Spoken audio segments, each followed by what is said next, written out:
사랑하는 성도 여러분,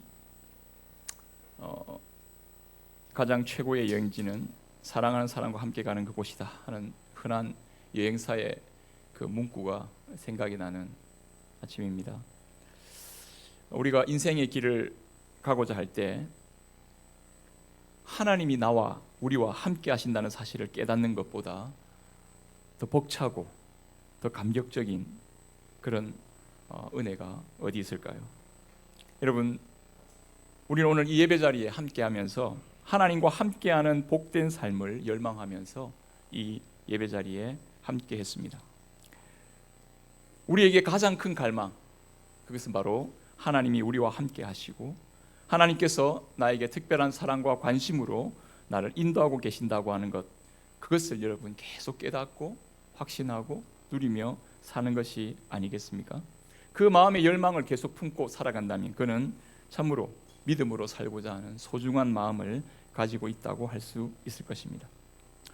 하지만 죄된 본성을 가진 우리는 하나님이 나와 함께 하신다는 사실에 대한 생각을 문득문득 그냥 잊어버리고 불신적인, 하나님을 불신하고 하나님을 갈망해야 될 우리의 마음이 돈이나 명예나 권력이나 세상 욕망을 향하여 갈망하는 것으로 더 나아가려고 하는 것, 이것이 우리의 남아있는 죄된 본성의 모습이라고 할 수 있습니다. 그래서 더 나아가서 그냥 하나님을 잊어버리고 살아가는, 하나님 나와 함께 하시는 삶에 대한 복을 누리기보다는 엉뚱한 것에서부터 복을 누리려고 하는 그런 마음을 갖고 있는지도 모르겠습니다.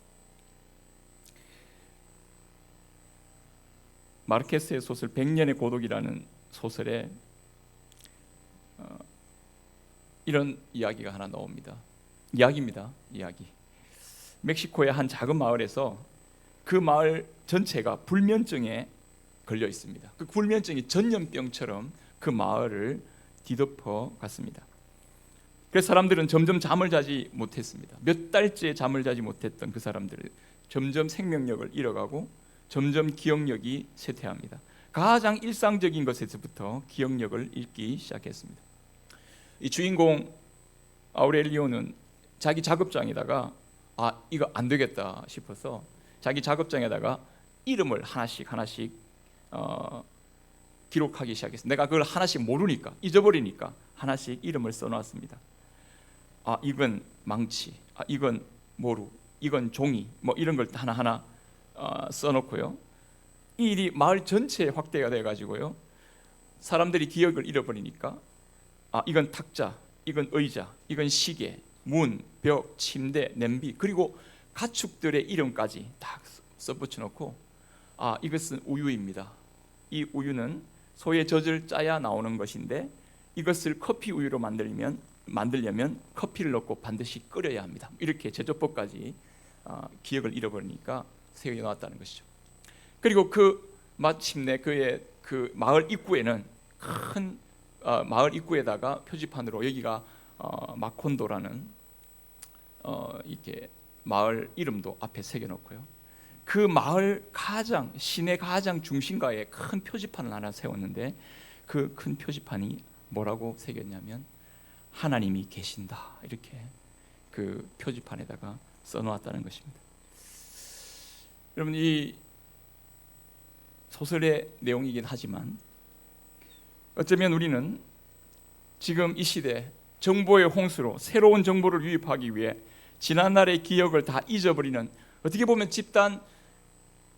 집단적인 기억 상실증에 걸려 있는 것 같아 보이는 이 현실 속에 가장 심각한 기억 상실증, 그것은 바로 하나님이 우리와 함께 계신다는 사실을 잊어버리는 것에 있다라고 할 수 있습니다. 하나님 우리와 함께 하시는 이 주일 지나면 언제 그랬냐는 듯이 하나님이 함께하고 계시는, 하나님을 망각해버리고 그렇게 살아가는, 아침에 눈을 뜨면 하나님 우리와 함께 하신다는 생각을 잊어버린 채 그냥 일상을 바쁘게만 살아가는 우리, 어쩌면 우리 머리맡에다가 하나님은 우리와 함께 계신다, 나와 함께 하신다는 사실을 머리에 옆에 써놓고 살아가야 될지도 모르는 이 현실. 사랑하는 여러분, 저와 여러분들, 하나님께서 이런 불신적인 우리 마음 안에 내가 너희와 함께 하리라는 약속의 말씀을 새겨 넣어 주시고, 하나님 우리와 함께하는 이 복된 삶이 어떤 것인지를 우리에게 일깨워 주고 계시는 줄 믿습니다. 그래서 오늘 예배 자리에 주님 함께 부르시고 인도하셔서 그 하나님의 함께 하시는 복된 삶의 길을 오늘 우리에게 인도하십니다.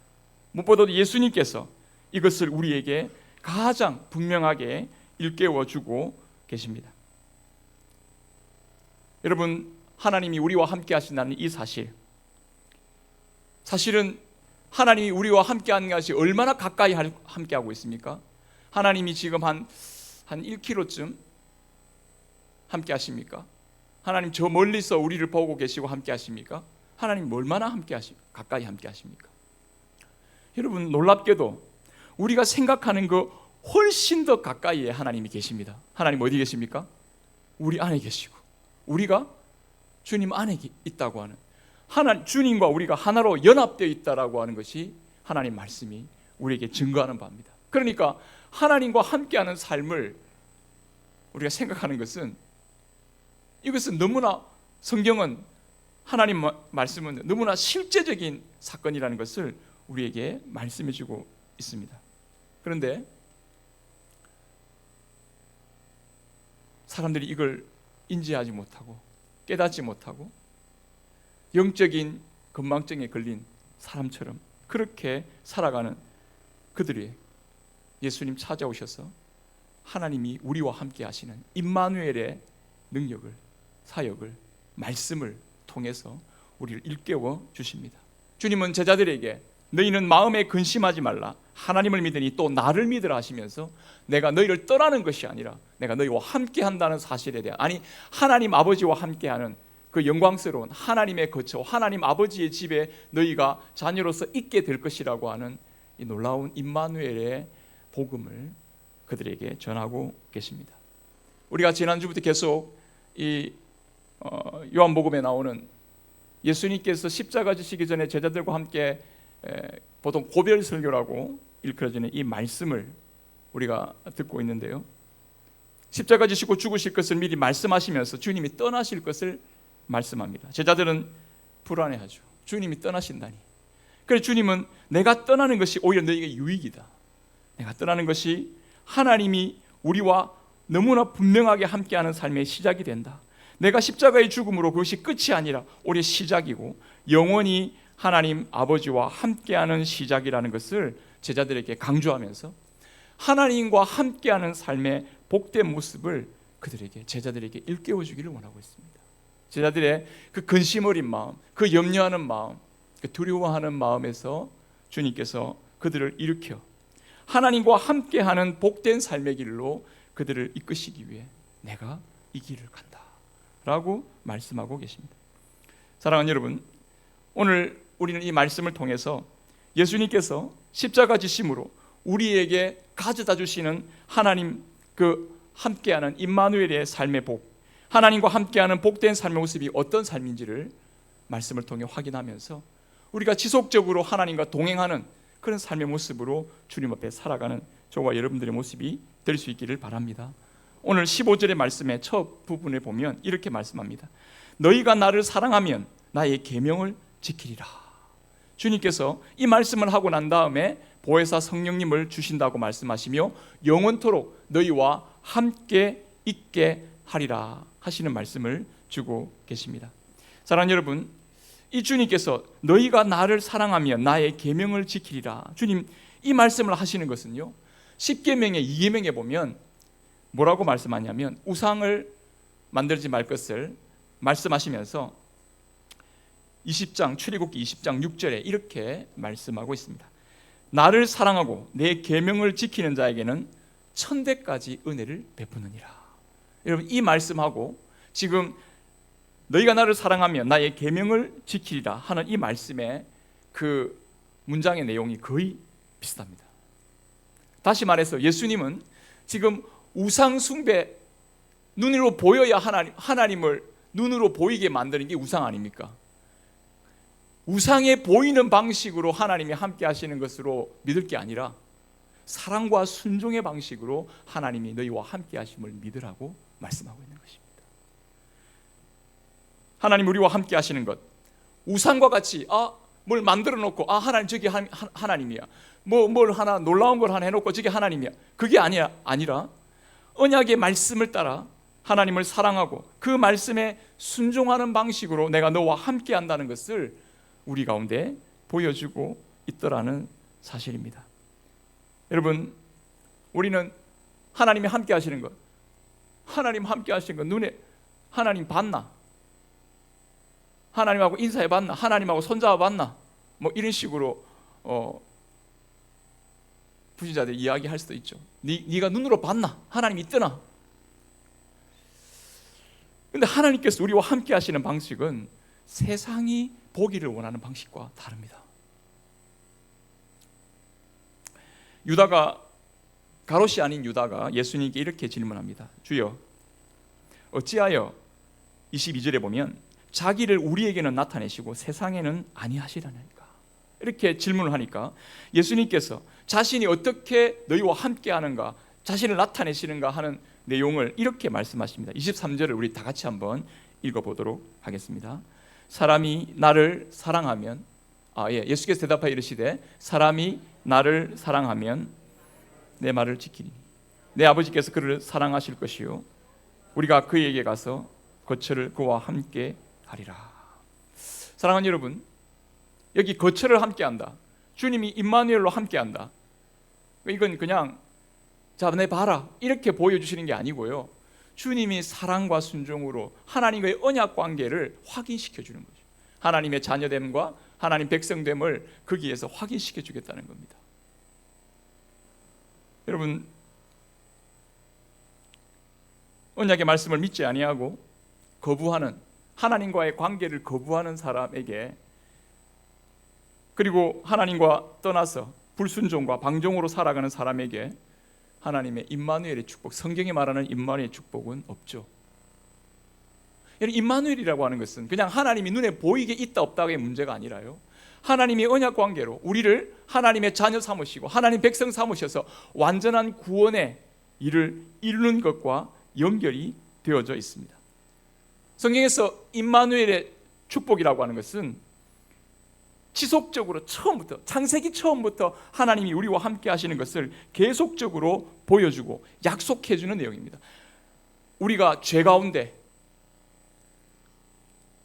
삐뚤어지고 엉망으로 그렇게 나아가는 그러한 삶의 자리 가운데 있더라도 주님은 구원의 그 길을, 구원의 방식을 포기하지 아니하시고 하나님은 지속적으로 찾아오셔서 죄를 붙드시고 아브라함을 통해서 또 그 다음 이어지는 한 사람 한 사람 하나님 인도하심을 따라서 여러분 그 언약을 베푸시고 함께 하심을 계속 나타내고 계셨다는 사실입니다.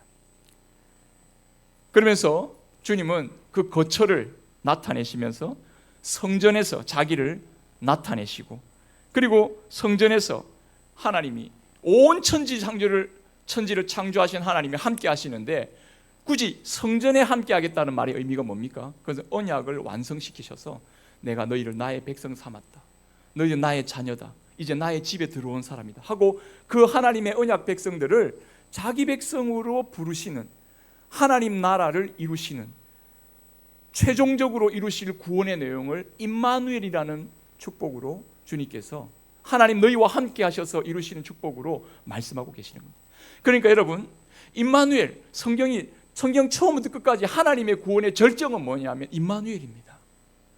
하나님 우리와 함께 하시고, 어떻게 함께 하시는 겁니까? 하나님 우리를 자녀 삼으셔서 다시 그 관계를 회복시키셔서 하나님 백성 삼으셔서 자기 집에, 자기 처소에 들여놓는 것입니다. 마지막 날에 하나님께서 온 세상에 이루실 구원의 복된 소식을 이미 선지자를 통해서 이렇게 선언을 하셨는데요, 스가랴 2장 10절 11절 우리 이것도 같이 한번 읽어보겠습니다. 시작. 여호와의 말씀에 시온에 따라 노래하고 기뻐하라. 이는 내가 와서 내 가운데 머물 것임이라. 그날에 많은 나라가 여호와께 속하여 내 백성이 될 것이요 나는 내 가운데 머물리라. 내가 만군의 여호와께서 나를 내게 보내신 줄을 알리라. 하나님께서 구원자 메시아를 통해 메시아의 시대가 도래하는 그때는 하나님의 평화가 이루어지는 시대입니다. 사랑하는 여러분, 이제 임마누엘의 약속을 예수 그리스도로 말미암아 성취시키시고 주님이 우리와 하나님 아버지와 성령 하나님과 예수 그리스도가 함께 하시는 온전하신 하나님의 그 임재와 그 임마누엘의 축복, 하나님과 함께하는 복된 삶의 길을 우리 가운데 구원으로 허락해 주신 줄 믿습니다. 여러분, 이것은 실제 지금 우리의 삶에 이루어지는 하나님의 복된 삶임을 기억하기를 바랍니다. 우리는 이 하나님의 말씀 앞에 그 말씀을 붙잡고 우리의 삶의 형편이 어떠하든지 우리는 주님이 약속으로 그리스도 안에서 이미 우리와 함께 하시는 아버지로서 우리를 품으시고 함께 하시는 이 현실, 이 사실이 우리 가운데 이미 실현되었고 이것이 변치 않는 사실로 우리 가운데 있다라는 사실에 확신을 가지고 우리의 의식을 새롭게 일깨워야 합니다. 하나님의 함께 하심에 대한 우리의 의식이라는 게 사실은 이 땅에서 죄된 본성으로 살아간 우리는 막 흔들립니다. 이제 하나님 함께 하시나? 내가 이렇게 어려운데 하나님 함께 하시나? 이 하나님 안 계시는 건 아닌 것 같은데 나하고는 지금 저 멀리 떨어져 있는 것 같다라고 생각이 들어지는 내 양심의 소리가 그렇게 소리치는 것 같아도 하나님의 불변하신 약속의 말씀을 붙잡고 순종하며 나가는 바로 그 삶에 주님은 함께 하심의 모습을 뚜렷하게 우리가 그 사랑을 깨닫고 순종의 길에서 주님이 인격적으로 우리와 함께 하심을 여러분 깨닫게 될 줄로 믿습니다. 여러분 잘 모르시는 분일 수 있는데요, 김요석 목사님이라는 분이 계십니다. 이분은 아마 지금 돌아가셨는지 어떤지 잘 모릅니다. 지금은 중국의 어디 나완자촌에서 선교하시다가 돌아가셨는지 어떤지 연락이 끊겨 있는 상태인 것 같은데요, 이분이 원래는 1960, 70년 사이에 한 15년 동안 독일에서 유명한 독일의 신학교에서 15년간 공부를 합니다. 엄청 공부를 많이 해야죠. 굉장한 석학이셨습니다. 고국에 돌아왔습니다. 이분이 당연히 교수가 됐겠죠. 교수가 되어서 강의를 하고 많은 사람들에게 자기가 연구한 내용들을 가르쳤습니다. 그런데 그분의 마음에 예수님이 나와 함께 하신다는 이 사실에 대해서, 물론 여러 가지 좀 사연이 있었긴 했는데 그분의 간증을 조금 들어보니 하나님 나와 함께 하시는 것에 대해서 사람들에게 어떻게 분명하게 드러나고 나도 확신 있게 그렇게 고백하며 살아가는가, 그러니까 고민하고 있는 중에 한 나완자촌에 1년간 설교를 부탁받게 됩니다. 그는 정말 싫었죠. 이 나완자촌에 간다는 게 보통 게 아니죠. 너무 싫었는데, 근데 그분이 순종하여 그 연약하고 소외된 자들을 돌아보는 자리에 나갑니다. 근데 거기서 그 독일의 자유주의 신학자들의 그 신학교 교수들이 자기에게 조롱조롱 하나님이 어디 있더냐, 하나님이 손을 만져봤냐 하는 그 소리에 대한 답을 그는 나완자들의 손을 잡으면서 하나님의 손이 여기 있구나. 그는 그분의 제가 간증 이게 몇 개 없는 그 간증 내용을 한번 들어봤는데요, 나완자 손을 잡으면서 예수님의 손을 잡게 되었다라고 고백하면서 그는 주님이 우리와 함께 하시는 실제적인 현실을 거기서 깨닫게 됩니다. 물론 이분은 이제 교수직을 내려놓고 그곳에서 10년간 나완자촌을 교회를 돌보게 되고요, 그리고 그보다 더 어려운 중국에 있는 어떤 나완자들의 그 공동체에 들어가서 끝까지 지금 사역을 하셨다라는 내용을 들었습니다. 좀 극적인 내용이지만 지금 이분이 깨닫고 생각했던 거예요. 내 머릿속에 하나님이 함께 하시는 것은 내 머릿속이 아닙니다. 하나님 함께 하시는 것은 내 감정과 내 생각. 여러분, 우리가 생각을 세뇌시킨다고 하나님이 함께 하시는 축복의 삶을 누릴 수 있겠습니까? 여러분, 하나님 함께 하신 우리의 삶에 굽이치는 삶의 현장에서 하나님의 함께 하심의 축복을 누리게 된다는 것을 잊지 않기를 바랍니다. 비록 연약하고 힘들어도 주님을 사랑하여 주의 음성을 쫓아가는 자에게 하나님의 함께 하심에 그 놀라운 복된 삶의 경험을 이루어 가게 해 주실 줄 믿습니다. 주님과 함께하는 삶의 이 실제적인 삶은 여러분 이것은 허상이 아니죠. 실제입니다. 여러분 이것은 우리가 경험해왔고 경험하고 있고 앞으로도 계속적으로 경험하는 것입니다. 우리는 기억 속에서 또는 생각 속에서 여러 가지 불신적인 사회 분위기 속에서 이것이 하나님이 함께 하시는 삶의 모습이 자꾸만 밀어져 내려가는 것처럼 보이지만 주님은 우리 가운데 찾아오셔서 우리 가운데 이루시는 하나님의 그 놀라운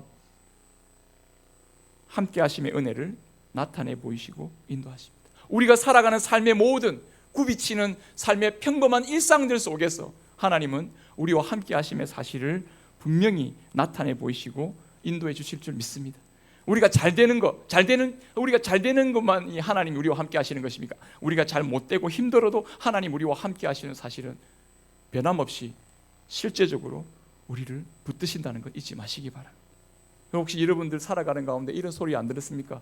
야, 너 예수 믿는 거 보니까 나도 네가 믿는 예수님 한번 믿고 싶다.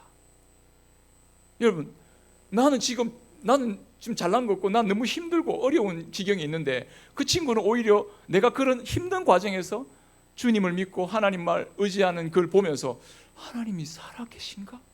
하나님 계신가? 하는 것을 간접적으로 보게 되는.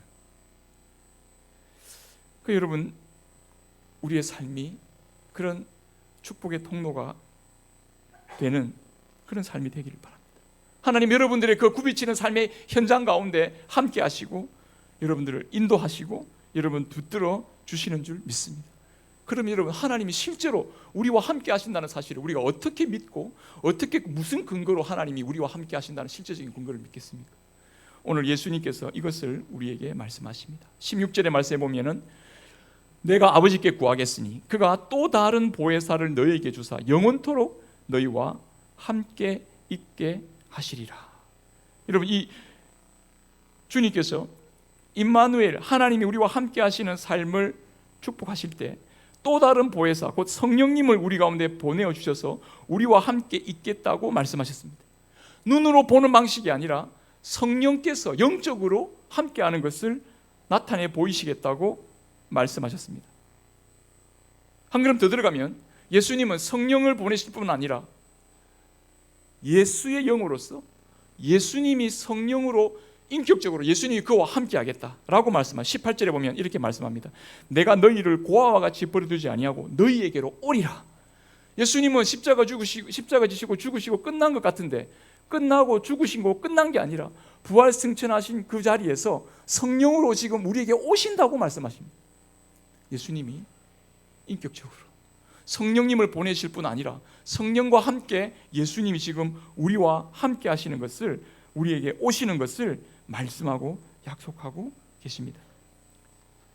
사랑하는 여러분, 성령으로 우리와 함께 하시는 예수님, 성령으로 우리와 함께 하시는 하나님, 성령님을 보내셔서 예수님이 오셔서 하나님이 우리와 함께 하시는 이 복된 삶을 우리 가운데 확인시켜 주시면서 이걸 믿으라 하십니다. 우리는 이 근거를 가지고 믿음으로 살아야 합니다. 성령님이 예수님일 때 성령님이 오십니다. 성령님이 뭔데요? 여기 보니까 성령님은 뭐라고 이야기하면 진리의 영이라고 말씀하셨죠? 여기 보니까 여러분 진리의 영이라는 표현이 어디에 나옵니까? 예, 17절 다 같이 한번 읽겠습니다. 시작. 그는 진리의 영이라 세상은 능히 그를 받지 못하나니 이는 그를 보지도 못하고 알지도 못함이라. 그러나 너희는 그를 아나니 그는 너희와 함께 거하시며 또 너희 속에 계시겠습니다. 아멘. 성령은 진리의 영으로 그 진리의 말씀을 통해서 그 말씀을 받는 자들과 함께합니다.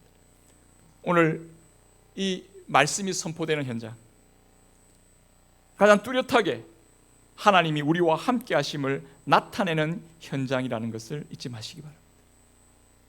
교회 역사가 여러 가지 시기가 있지만 교회 역사가 부흥의 시기에 하나님께서는 이 설교자들을 통해서 성령으로 충만케 하시고 그 말씀이 선포되는 현장에서 하나님의 함께 하심을 깨닫도록 하나님 특별한 은혜를 주셨습니다. 영국 부흥 시기에 탁월한 설교자로 쓰임받았던 스펄전 목사님, 자기 고백이 이렇습니다. 나는 내가 살아있는 것을 아는 것만큼이나 분명하게 주님께서 나와 함께 계시는 특별한 임재를 느껴왔다.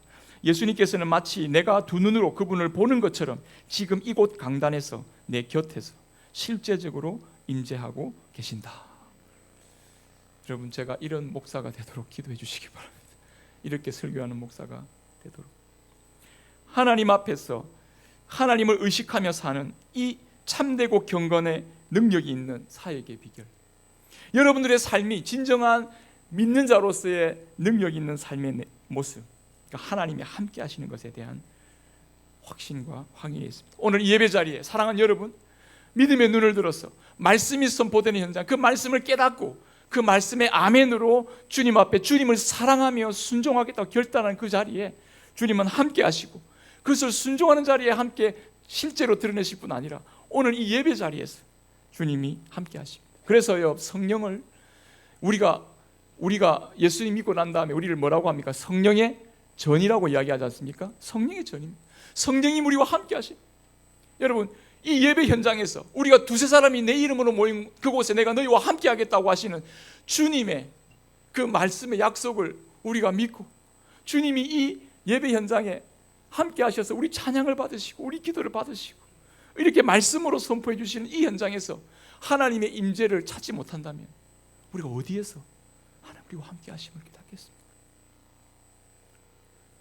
여러분, 여기서 깨달은, 그리고 내가 개인적으로 말씀을 보고 기도하며 살아간 그 현장에도 주님이 여기에서 함께 하시는 것과 똑같이 실제적으로 우리와 함께 하시고 나와 함께 하시고 내 삶의 전 영역에서 내가 의식하든 의식하지 못하든 모든 의식 세계와 무의식 세계를 총망라해서 성령님은 우리와 함께 하시고 하나님의 함께 하심의 임재를 누려갈 수 있도록 우리를 이끌어 주시는 줄 믿습니다. 우리가 그런 복된 은혜를 받고 살아갑니다. 하나님 아버지가 자기 자녀를 품고 그 손을 붙잡고 함께 동행하여 길을 가는 것처럼 주님은 우리 손을 붙잡고 지금도 저와 여러분들을 붙들고 한 걸음 한 걸음 인도하고 계신다는 것을 잊지 마시기 바랍니다. 그런데 여기에서 조금 더 한 걸음 더 들어가서 성령님이 우리 가운데 확신시켜 주시는 진리의 내용이 뭐냐? 그것은 바로 예수님입니다. 예수님 말씀 들을 때 예수님의 그 인격적인 임재를 우리가 성령을 통해 체험하면서, 아, 주님이 지금 공생의 사역도 이 말씀을 통해 성경 전체를 통해 주인공은 예수님이시지 않습니까? 예수님이 지금 우리 가운데 어떤 구원을 베풀어 주시고 어떻게 나와 함께 하시는지를 성령님이 생생하게 깨닫도록 여러분, 저와 여러분들이 함께하고 계심을 잊지 마시기 바랍니다. 이 보혜사라는 말이 또 다른 보혜사라고 성령님 말했잖아요. 첫 번째 보혜사가 누구냐 하면 예수님입니다. 보혜사라는 말의 의미는 뭐냐면 하나님을 대신하여 드러내는 사람이 보혜사입니다.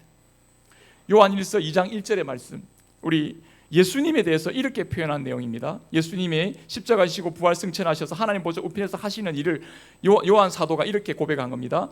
2장 1절입니다. 나의 자녀들아, 내가 이것을 너희에게 쓰면 너희로 죄를 범하지 않게 하리 함이라. 만일 누가 죄를 범하여도 아버지 앞에서 우리에게 대언자가 있으니 곧 의로우신 예수 그리스도시라.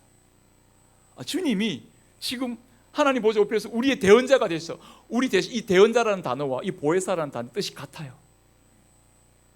같은 단어입니다. 주님도 보혜사고 성령님도 보혜사로 여러분 하나님이 우리와 함께 하심을 나타내시고 하나님께 우리를 연결시켜 주시고 우리를 인도하십니다.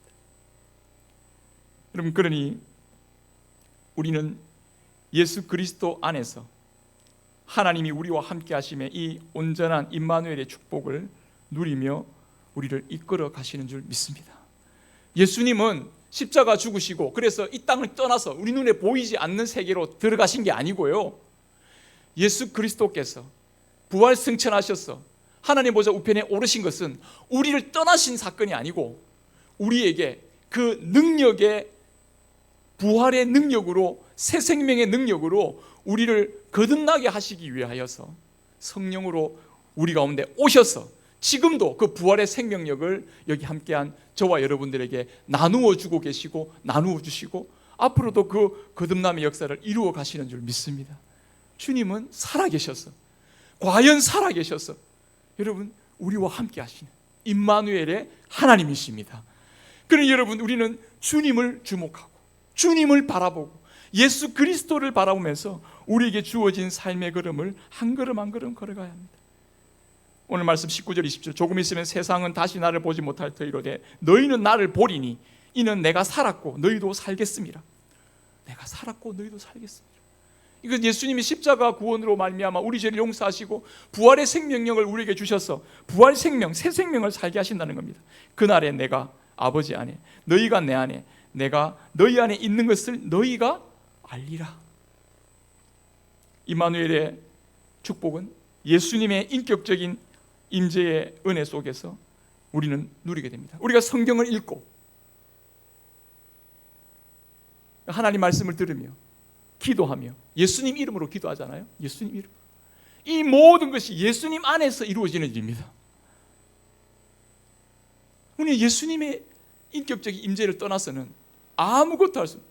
요한복음 다음 주의 말씀을 볼 부분인데요. 너희가 나를 떠나서는 아무것도 할 수 없다고 하시면서 포도나무와 가지 비유로 예수님이 우리와 함께 예수님 안에 있는 것을 설명합니다. 사랑하는 여러분, 지금 주님은 여러분들의 삶의 현장에 고난이 있고 또 즐거움이 있고 성공이 있고 실패가 여러 가지가 있을 수 있겠지만, 그러나 주님은 여러분들을 붙드셔서 여러분들을 품에 품으시고 주님이 여러분들을 새 생명으로, 하나님 자녀의 생명으로 지금도 인도하고 계시는 줄 믿습니다. 한 청년이 에크레이라는 목사님, 미국에 조금 오래된 목사님인데 한 목사님이 찾아가서 이렇게 말합니다. 왜 자꾸 나에게 예수 믿으라 합니까? 내가 무슨 이유로 예수 믿어야 합니까? 십자가에 죽은 처형된 유대인 청년을 내가 왜 믿어야 한단 말입니까? 하고 따져 물었습니다. 그 목사님이 이제 전도하다가 만난 사람이겠죠. 목사님 그래 예, 맞습니다. 예수님은 십자가에 처형되셨습니다. 하지만 그분은 지금도 살아계십니다. 바로 내 마음과 삶에 성령으로 지금 함께 하십니다. 나는 날마다 그분과 동행하면서 그분과 이야기하고 그분과 함께 인생의 모든 문제를 극복해 가고 있습니다. 이렇게 그 청년을 설득하고 자기가 집에 돌아와서 성경을 딱 폈는데 그날 읽은 말씀이 누가복음 24장 34절 말씀.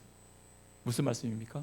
누가복음 24장 34절의 말씀에 보면 제자들이, 엠마오로 가는 제자들이 부활의 예수님을 못 알아보다가 딱 예수님을 알아보죠. 그럴 때 한 고백입니다. 말하기를 주께서 과연 살아계시고 시몬에게 보이셨다. 주께서 과연 살아계시고. 여러분, 이 문장에 딱 꽂히면서 이분이 찬송시를 씁니다. 그게 바로 여러분 우리 찬송가 162장에 나오는 부활하신 구세주 나 항상 섬기네. 세상이 조롱해도 주 정령 사셨네. 여러분, 이 찬송의 고백이 이 목사님의 전도하다가 청년을 만나서 나온 이 고백 속에 나타나 있습니다. 여러분, 이 고백은 이 목사님만의 고백이 아니죠. 바로 저와 여러분들, 예수님 안에 있는 저와 여러분들이 우리에게 부르는 찬송의 고백이라고 말할 수 있습니다. 예수님이 우리와 함께 하시는 이것 얼마나 실제적인가. 여러분, 이것은 인격적으로 주님이 우리와 함께 하시는 새 생명을 전달받게 하시고 내 생명이 육신적으로 부모님으로부터 받은 생명, 그것을 뛰어넘는 거듭남의 생명이 있다는 것을 확인시켜 주세요. 이걸 누가 확인시켜요? 주님이 함께 하셔서 이거 확인시켜 줘요. 성령님이 함께 하셔서 이거 확인시켜 줘요. 그리고 이것을 우리가 붙드시고 인도하시고. 예수님은요, 이거 한 걸음 더 들어가서 오늘 말씀해 보면요, 27절에 보면 주님이 이렇게 말씀하십니다. 평안을 너희에게 끼치노니 곧 나의 평안을 너희에게 주노라. 내가 너희에게 주는 것은 세상이 주는 것과 같지 아니하니라. 너희는 마음에 근심하지도 말고 두려워하지도 말라. 예수님은 지금 평안을 두 번이나 언급하면서요, 나의 평안을 너희에게 준다고 말씀하셨습니다. 이 평안은요, 단순히 그냥 안녕 인사가 아닙니다. 이 평안은요, 바로 메시아가 주시는 하나님의 마지막 날의 구원의 그 평화를 말하고 있습니다. 메시아 시대에 임할 평화, 구약의 성경에 보면요, 메시아가 오셔서 이루실 평화를 계속 강조하고 있는데요, 예수님 바로 그 평화를 주시는 분으로 말씀하고 있습니다. 당시 로마가 모든 세계를 지배하면서 팍스 로마나라는 시대입니다. 로마가 모든 세계에 평화를 준다고 그랬습니다. 그래서 옛날에 문헌에 보면요, 로마 아우구스토 황제가 지나가니까 옆에 있는 아첨 잘하는 사람인지 하여튼 어부인지 그가 당신 덕택입니다. 우리 생활이 풍요하고 우리가 안전하게 여행하고 무역할 수 있는 다 당신 덕택입니다. 자유롭게 평안하게 살 수 있는 이런 식으로 막 이야기합니다. 여러분, 지금 이 시대 팍스 아메리카나 맞습니까? 모르겠습니다. 지금 막 온통 세상이 지금 전쟁통 안에 들어가 있는 것처럼 보이고요. 힘센 나라들이 자기 평화 시대를 추구하려고 합니다. 여전히 과거의 로마 황제처럼 세상은 돈과 명예와 권력으로 우리에게 평안을 줄 수 있다고 주장합니다. 내가 이것 얻으면 좋아지고 이 조건이 좋아지면 너에게 평안이 임할 거라고, 내가 당신에게 있다면 당신은 평안할 거라고 온갖 유혹하는 말들이 우리를 이끌어갑니다. 그리고 우리는 그런 평안을 갈구합니다. 그러나 여러분, 인생은 예수님이 주시는 이 나의 평안이라고 하는 예수님의 평안을 소유하지 아니하고는 진정한 평안을 누릴 수 없다는 것을 잊지 마시기 바랍니다. 내 인생이 예수 그리스도라는 이 깊은 바다에 닻을 내릴 때, 거기 비록 거친 파도가 우리 가운데 불어 닥친다 할지라도 주님과 함께 주님께 닻을 내린 인생은 하나님이 함께 하시는 평안을 그가 맛보면서 살아가게 될 줄 믿습니다. 공지영이라고 하는 유명한 여류 작가가 있습니다. 이분이 수도원 기행이라는 작품을 썼습니다. 이 여류 작가는 이 작품 속에서 자기의 심경과 여러 가지 경험을 다루고 있는데요, 이 사람이 자기가 다른 사람과 마찬가지로 자기는 행복을 추구하며 살았다고 했습니다. 그러면서 그가 이렇게 썼습니다. 처음엔 소설가가 된다면 행복해질 거라고 생각했습니다. 그래서 나는 소설가가 되었습니다. 그 다음엔 유명해지면 행복할 거라고 생각했습니다. 그래서 열심히 노력하는 가운데 나는 유명해졌습니다. 그 다음에는 당연히 돈 걱정이 없어지면 행복할 거라고 생각했습니다. 생활비를 다 쓰고 난 다음에 통장에 늘 100만 원만 있다면 아무 걱정이 없을 것 같다고 했습니다. 그런데 실제로 94년도 여름 자기가 낸 3권의 책이 베스트셀러가 됩니다. 그러니까 돈이 생깁니다. 이제는 100만 원 정도가 아니고요, 인쇄비로 수천만 원의 인쇄비가 자기 통장에 꽂힙니다. 그런데 이 사람의 고백이, 그런데 여전히 자기는 행복하지 않았습니다 라고 말하고, 그 다음 작품 기록에서 여러 가지 굴곡을 겪으면서 신앙을 회복하고, 그 신앙을 회복한 다음에 이렇게 적었습니다. 어쩌면 그 깨달음을 얻기까지 걸린 시간이 무려 18년이었습니다. 18년이 흐르고 나서야 나는 하나님께 무릎을 꿇었습니다. 항복합니다 주님 하고 글을 써보니 신기한 것을 발견했다. 항복과 행복은 한 획 차이라는 사실을 깨닫게 되었다. 하나님 앞에 엎드렸더니 자기를 인생을 사슬로부터 묶어두고 있었던 모든 것으로부터 자유하고 참된 행복이 자기에게 주어지는 것을 깨닫게 되었다. 참 감동적인 고백인데요, 하나님 우리와 함께 하시는 이 사실, 여러분, 하나님과 함께하는 삶이 여러분들을 얽어매는 거라고 생각합니까? 그렇지 않습니다. 우리가 시험에 들거나 어려움이 있어요. 하나님 왜 자꾸 나를 힘들게 만들어? 나를 왜 귀찮게 만들어? 하나님 나 그냥 떠날 거예요. 이렇게 말하는 사람들도 제가 보긴 했는데, 하나님 우리를 괴롭게 만들고 있습니까? 그렇지 않습니다. 하나님 우리와 함께하는 이 삶의 복된 삶의 길을 저와 여러분 예수 그리스도 안에서 성령의 인도하심의 손길을 붙잡고 하나님 아버지의 그 돌보심 아래 주님 앞에 살아가는 복된 저와 여러분들의 모습이 되기를 바랍니다. 성령님이 우리와 함께 하십니다. 예수 그리스도 안에 우리가 있습니다. 하나님 아버지의 그 돌봄 가운데 우리가 살아가고 있음을 기억하면서 이 하나님 아버지와 성령 예수님과 성령 하나님의 삼중적인 축복 안에서 살아가는, 그 하나님의 온전한 임재를 누리며 살아가는 복된 저와 여러분들의 삶이 되어지기를 바랍니다.